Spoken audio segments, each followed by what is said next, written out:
Hello everyone, welcome to Psycholinguistics class, and in this video you're going to learn about another topic of psycholinguistics, that is second language teaching methods.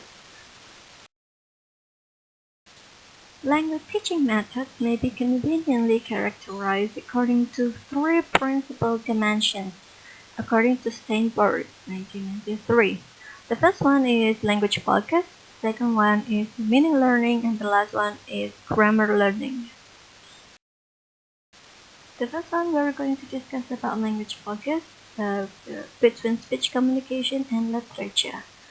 And most methods focus on speech and the use of speech in communication. But grammar translation method, or GTM, focuses on reading, writing, and the translations of written words. A principal aim of GTM is often to get students to be able to read, and ultimately to read literary works and documents. It sees literacy as a foundation, as a means of approaching speech communication. The problem with starting out GTM with literacy when the goal is speech is that students may never get to the speech stage, unless they go to school where they may come into contact with fluent instructors. Speech-based methods attempt to provide a speech environment in which students may learn the target language, since they consider communication through speech to be primary in the learning of the language. Reading and writing may be used, but only to reinforce what is initially learned in speech. The second one is meaning learning between direct experience and translation. Translation may be used in providing the meaning of target language items. The native language is used to provide the meaning for the target language. For example, English-speaking students studying Italian may be told that libro means book, or come sta means how are you. The meanings of single vocabulary items and entire phrases and sentences may be learned in this way. It's very different from acquiring meaning by being exposed to actual objects, events, or situations in which target language is used. For example, the learner can be shown a book and hear the teacher say libro, or they see two persons meet with one saying to the other, como sta. The meaning here is to be learned through direct experience and not by the use of the native language to provide translation. The third is grammar learning between induction and explication. Explication involves explanation in the native language of the grammatical rules and structures of the second language. For example, a teacher can explain to Japanese students in the Japanese language that English has a subject, verb, and object ordering of basic sentence constituents, while in Japan, the Japanese has a subject, object, and verb ordering. While in induction, students would have to discover the order of the constituents on their own. It'd be necessary for them to hear the sentences of the sort while experiencing a situation in which such an action or a picture of the action occurs. For example, students hear the sentence, Mary caught a ball, while seeing the picture of the action. This way, they would discover for themselves, through self-analysis, that is induction, that English has a subject, verb, object ordering in the sentence, Mary caught the ball.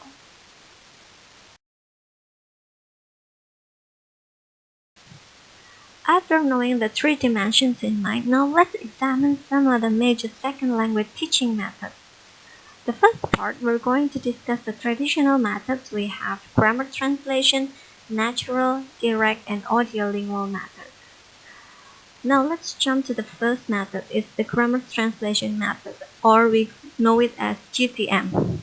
GTM is the oldest of the components and the oldest of all formal teaching methods. It is also called the classical method. Here in GTM, it involves two components. The first one is the explicit explanation of grammatical rules using the native language.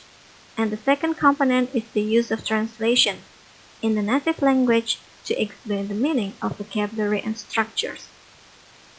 In GTM, rules are explained by the teacher, then memorized, recited, and applied by the students. Typically, textbooks using GTM have lessons that include a reading passage in the target language.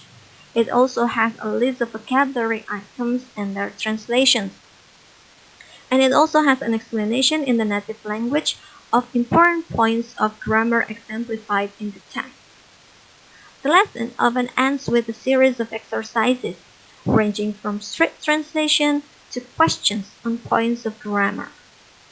The teacher will spend most of the class time explaining the grammar points, while occasionally questioning students about a particular translation or having students read aloud and explain the meaning of what they have read. There are some advantages in applying grammar translation method.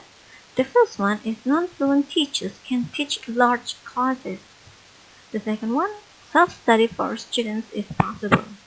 By using books, students can study on their own outside the classroom. This method is appropriate for all levels of learners. And the last advantage is it's adapting to changing linguistic and psychological theories. GTM is natural with respect to any specific grammar. But GTM also has success and failure story. GTM couldn't be a failure and lost for hundreds of years. It is a fact that many students can learn an important part of second language through GTM.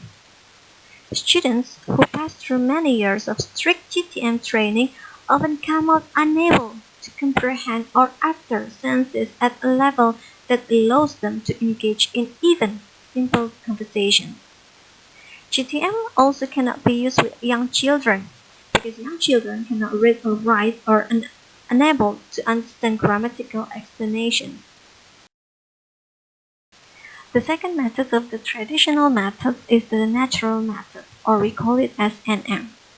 NM is the product of the Enlightenment. It developed as a reaction to GTM and was the outgrowth of scientific thought on the nature of language and language learning. The philosophy of the Enlightenment during the 18th century was particularly concerned with the natural state of human beings.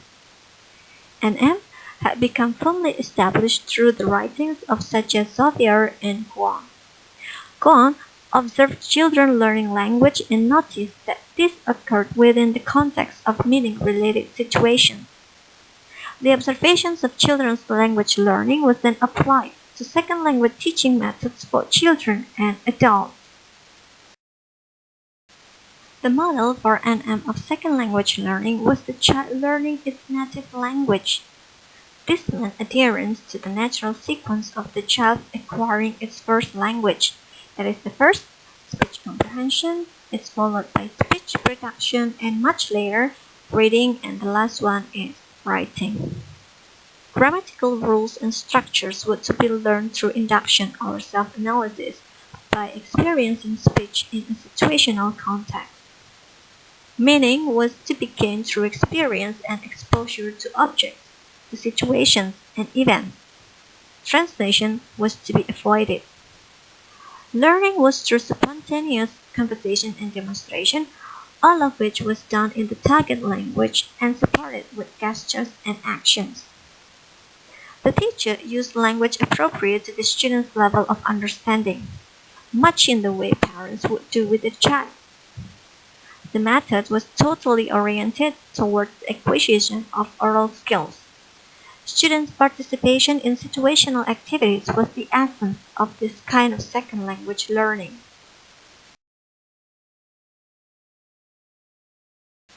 But the natural method also has its own advantages and disadvantages. The great advantage of natural method was that by exposure to natural language in a natural context, learners could acquire a speech capability, both in understanding and production. However, one problem for this method is that it requires the teacher to create interesting situations so that students may be naturally exposed to language. This, and the reliance of spontaneous speech, places an extremely heavy burden on even the best of teachers. Besides possessing an undue amount of ingenuity, teachers must, of course, be fluent in the target language. Such demand cannot always be met, particularly if mass education is involved. Class size, too, could be a problem, since the number of students must be quite small, usually less than 15 students. The next method from traditional methods is the direct method, or we call it as TM. TM developed from the natural method actually. It emphasizes the learning of speech, acquiring meaning in environmental context, and learning grammar through induction. It refers to the direct connection between the second language and meaning. TM theorists believe that by applying scientific knowledge from psychology and linguistics, language learning could be made more efficient, with the result that students would learn faster than they would under the spontaneous and unplanned lessons of natural methods. Direct method is mentalistically oriented, since it presumes that the learner is a thinking being who can learn abstract language ideas. It also relies on learning the language by induction. While the language materials for teaching indirect methods are explicitly pre-selected and graded on the basis of linguistic complexity. Now let's jump to the dialogue and action materials of the direct method. The lessons in direct methods are mainly devoted to oral communication and follow the acquisition order of the first language. Thus, speech understanding precedes speech production, which is then followed by reading and then by writing. Elementary social dialogues are introduced almost immediately, such as "How are you?" "Fine, thanks," as our question, "Where is?" "When is?" "Who is?" and comments for action such as "Stand up," "Sit down," and "Give the book to Mary." Sometimes oral pattern drills and memorizations of dialogues were also included in direct method lessons, in giving practice in speech production.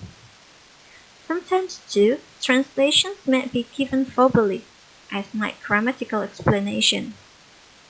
But for the most part, direct method is typified by its reliance on natural speech in context and on the student's mental powers of induction. Now let's discuss about the teacher fluency and class size of the direct method.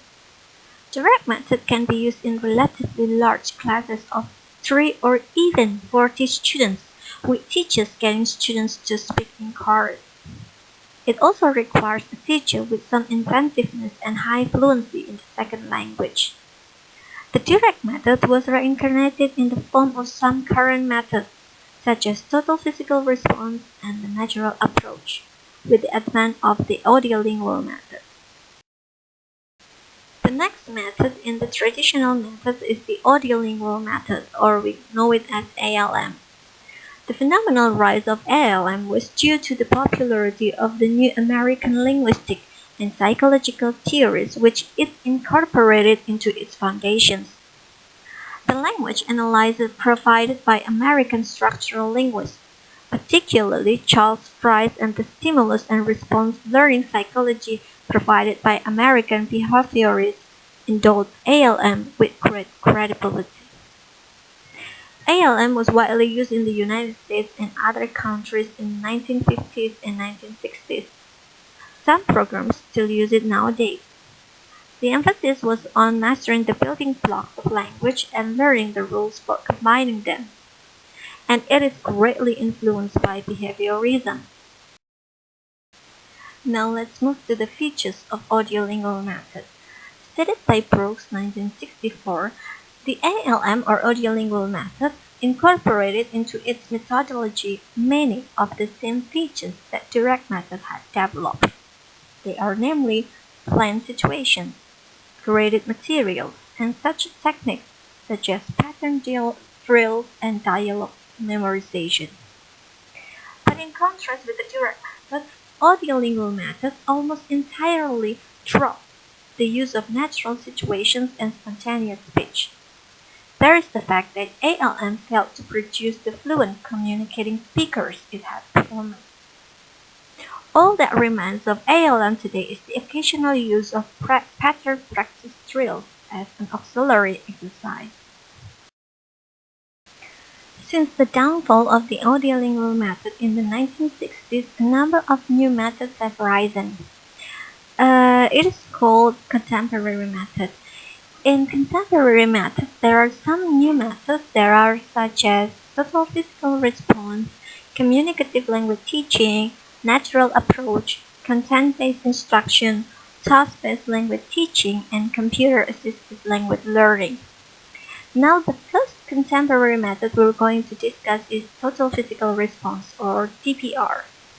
TPR is like natural type method, in which speech understanding precedes speech production, which in turn precedes reading and writing.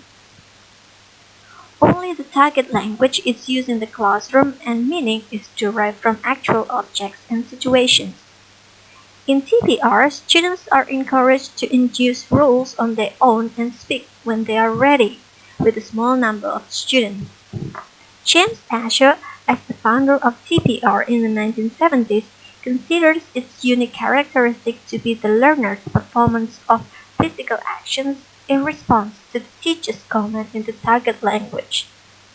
His idea is that memory will be enhanced by motor activity, with the result that language will be more easily remembered and accessed. In any case, there is no doubt that TPR is a very useful method, and one that deserves attention. In total physical response, from the beginning, students are introduced to whole senses in context. The teacher demonstrates the meaning of the words and senses by pointing to the object and by acting on the comments for all to see. It is claimed that with this method, a student can easily learn around 25 new lexical items in an hour, along with a variety of structures. It can be seen from the following demonstration object of Japanese students learn German. The Japanese students in a psycholinguistics class in Japan were given a TPR demonstration lesson in German by a college, Rudolf Schulte-Pöltl. The students, who had not learned German before, in just a little over an hour, learned to understand more than 50 different words, as well as a variety of imperative senses. While hesitant in their action at first, the students soon gained in confidence, performing their tasks swiftly and with assurance. Such behavior is a direct measure of their progress in speech comprehension. In total physical response, after the teacher has determined that the students are firm in understanding what they have learned, they are then encouraged to speak. They are asked to give comments to their classmates with their classmates performing the actions. Games can be a device to encourage speaking. Total physical response, or TPR, is best used for the early phases of second language learning.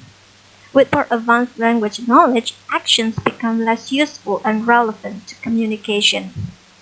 It works especially well with children, but with adults, it may be best utilized in combination with other methods. One problem with adults with total physical response relates to its special reliance on action, or the physical response. For social reasons, many adults may feel embarrassed marching around a room doing things, and adults may become more accepting in time, though especially after they see their teacher doing the same things that they are obliged to do. Another contemporary method we're going to discuss is communicative language teaching, or CLT. In CLT, it presumes that students want to communicate, and it helps them to do just that. The lessons in CLT often start with the grammar translation-like exercise. Initially, in CLT, there is no translation and no explanations of the structure involved, although the method does not exclude native language aids, if that's what the students feel they need for a particular point. There is total reliance on situations and the student's desire to communicate within those situations. This kind of teaching stresses on communication and allows anything into the classroom, as long as it will further the communicative ability of the student.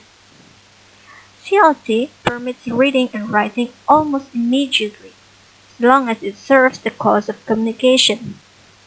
It also permits grammatical explanation, not relying entirely on the student learning by induction. Furthermore, it also permits translation. The concern for CLT's advocates is to get people to communicate by any means possible. It's probably because of eclecticism that CLT has become one of the most widespread of teaching methods in use today. The next contemporary method is the natural approach, or NA. NA is the name given by Terrell and Krashen to their new philosophy of language teaching developed in the early 1980s. The importance of listening comprehension and delayed speech production is stressed in this NA. The production is delayed until the student is believed to be ready.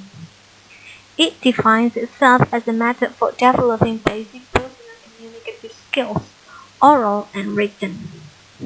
The goals of the method would include the ability to engage in simple conversational exchanges, to understand announcements in public places, to read newspapers, to write personal letters, and etc. Like most other speech-based methods, teachers of natural approach make ample use of pictures, objects, charts, and situations in the classroom as a source of language input.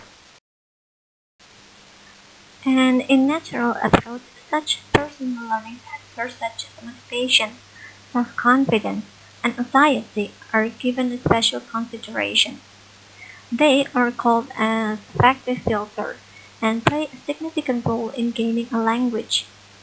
A low condition of the affective filter is said to be more desirable, for in such a case, students would be highly motivated, very confident, and under little stress. On the other hand, a high condition of the affective filter will have the opposite effect, blocking and learning through too much anxiety and low motivation. Scoville contends that the student may have facilitating anxiety, which pushes them to greater effort, rather than debilitating anxiety, which is the type of anxiety that the affective filter is most concerned with. According to Scan, high motivation may be a result of language learning under conditions of little stress, as well as the cause of that learning as in the premise of the affective filter. For example, a learner with high motivation who succeeds in learning would, as a result, probably have their motivation increase even more. The opposite would be true for a learner with initial low motivation. The low motivation would lead to failure in learning, decreasing motivation for further learning. In natural approach, it differentiates between acquiring and learning a second language. Acquisition in natural approach is said to involve a kind of inductive process, similar to that which occurs in the acquisition of the native language. Such process is claimed to be automatic and unconscious. Learning, on the other hand, in the natural approach, is said to involve a formal process, by which one consciously learns rules, such as those taught by a teacher. According to Krashen, language knowledge that is learned never becomes unconscious or automatic, as does knowledge that is acquired. The distinction is based on Krashen's called monitor hypothesis. According to the hypothesis, learned rules are always monitored, that is consciously applied in the production of sentences. No such monitoring of speech production, however, is said to occur with the grammar that has been acquired. It's because of the monitoring process that Krashen claims that once students learn grammar, instead of acquiring it, they will unable to use it unconsciously, and thus effortlessly in production. The learned system can only be applied under certain conditions adequate for monitoring. only when learners have adequate time, are focused on grammatical forms, and know the rule of the grammar, can they produce speech using what they have learned. For example, the learn system might be used during a language test or during writing. The consequence of the limited application of the learn system is that the teaching of grammar rules by explication is frowned on by advocates of the natural approach. The validity of the monitor hypothesis, therefore, is very much in doubt. An alternative to the monitor hypothesis is provided by a model of learning proposed by Aristotle, in which consciously learned language can become automatic and unconscious through practice. Certainly, Krashen's claim is counterintuitive to what many people experience when they produce sentences in a second language. Actually, monitoring awareness may occur even when rules are acquired by induction. Language problems are forever occurring to the second language learner, and such problems will often be considered consciously. Krashen's claim, therefore, that learning never becomes unconscious and automatic is one that cannot be upheld with regard to arithmetic knowledge. This being so, there is no reason to believe that a special case should be made for one particular kind of knowledge, language knowledge. Clearly, much of the learning that is gained in a formal situation can become unconscious and automatic. Since Krashen's acquisition learning distinction is not a valid one, there is no good reason to suppose that teaching grammar by explication in a second language situation cannot, at times, be beneficial. Such grammar knowledge may later become unconscious and automatically used. There are some very good ways to teach more complex rules than by traditional statement and example. The student can be presented with data and given a chance to discover the rule on his or her own. This is what Alice refers to as consciousness-raising tasks.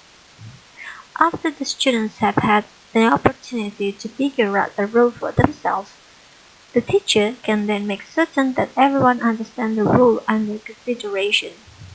The sensible teacher will strike a balance with direct speech experience, consciousness-raising tasks, and rule explication.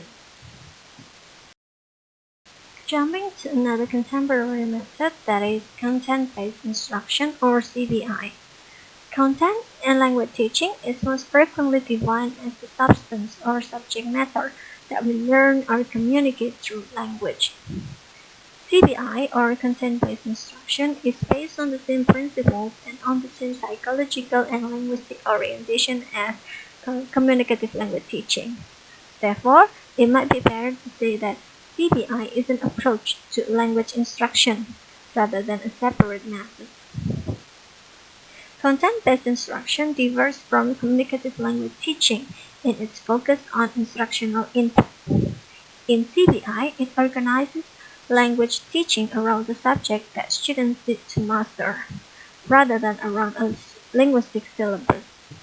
And in CBI, it uses the target language as a means to present the subject matter. There are three main features of content-based instruction, or CBI. The first feature is language is focused on as a means for getting information. The information is constructed and delivered in text and discourse. Thus, language instruction is based on text and discourse, and not only on sentences, clauses, and phrases. The second feature is because real-world language skills such as comprehension and production, and reading and writing are intertwined, so too should language instruction involve mastering several skills together. And the last feature, it is assumed that language is purposeful.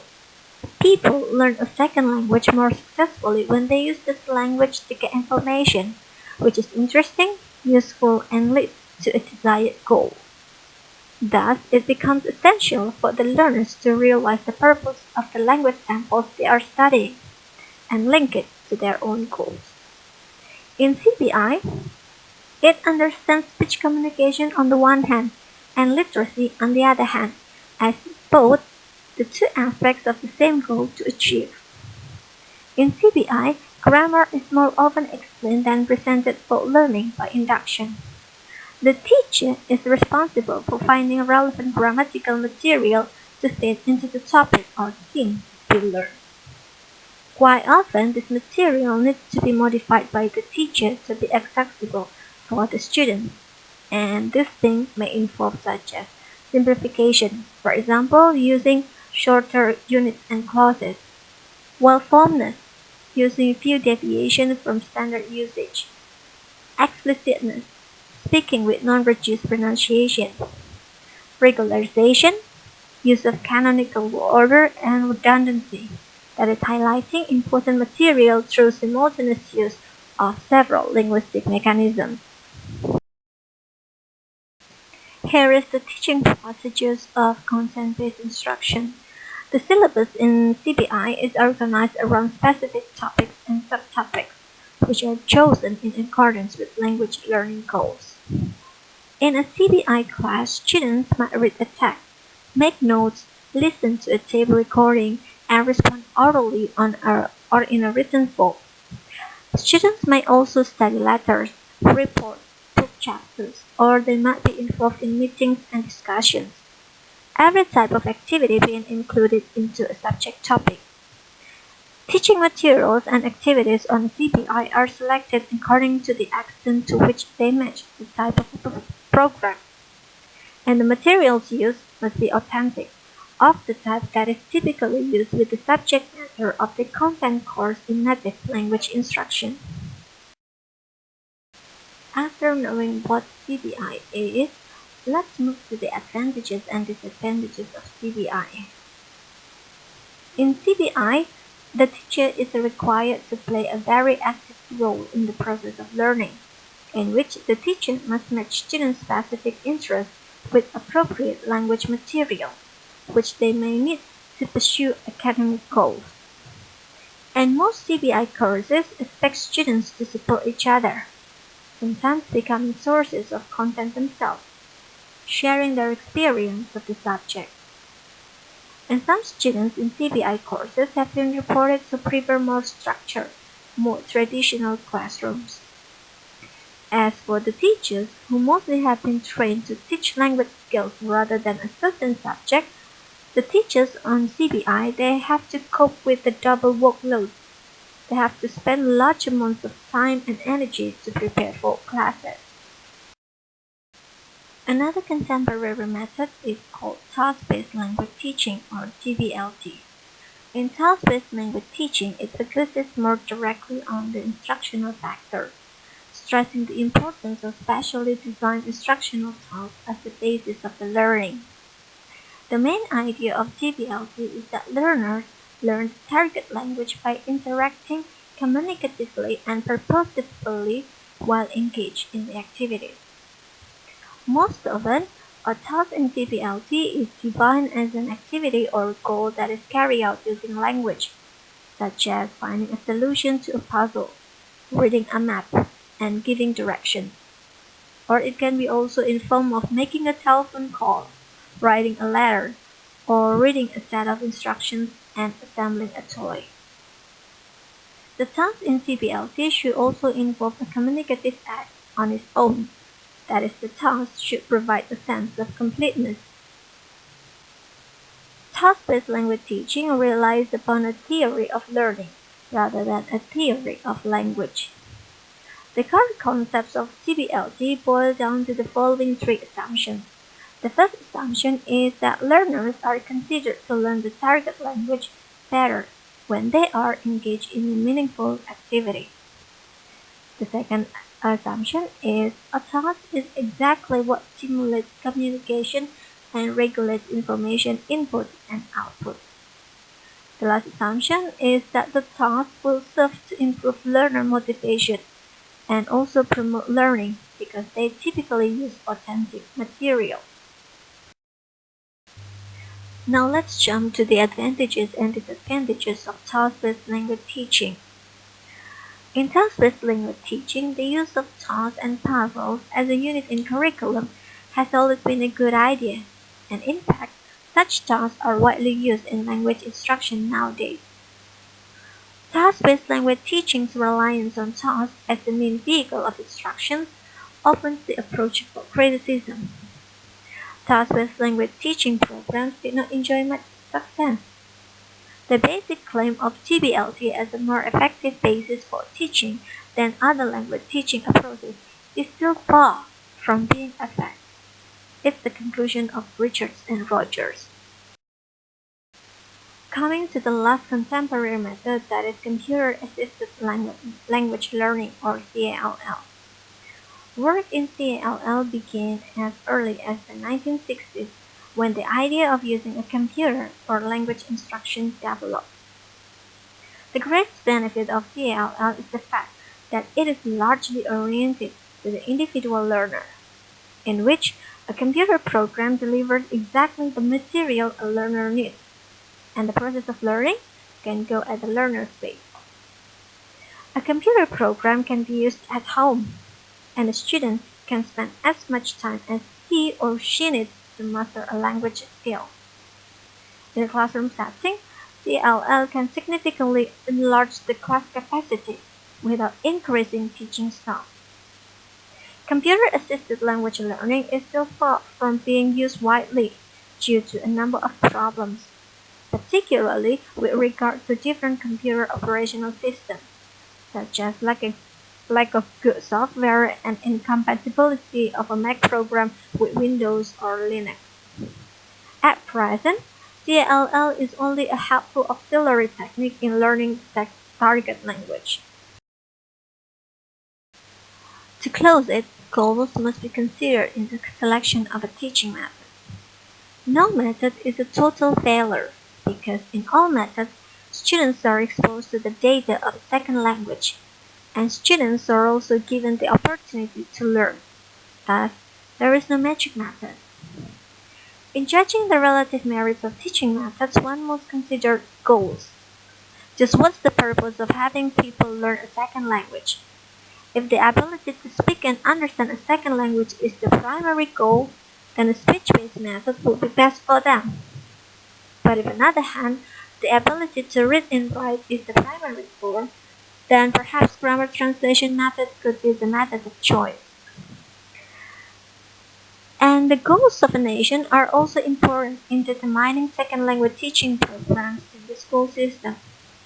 One country may wish to promote the study of reading and translations of scientific material from a second language, and would therefore wish to stress the knowledge that is gained through reading. In such a case, the grammar translation method may well be appropriate. Other countries, however, may regard communication through speech as the highest priority. As such, speech-based methods may be preferred, providing that adequate finances are available for the specialized training of teachers in such methods, and that the school system can afford teaching classes with small numbers of students. When large numbers of students are to be taught and few teachers are available, grammar translation methods might well be chosen by default, since practically speaking no other choice is viable. A teacher who can afford the luxury of selecting a method for the classroom might well consider putting together a personal method of second language teaching. For example, with both speech and literacy as objectives, the teacher could use communicative language teaching and then supplement it with physical activities from total physical response. They also may supplement it with pattern practice drills from the audiolingual method, and also explication and translation from the grammar translation method. Most teaching methods will have some features that can benefit the language learner,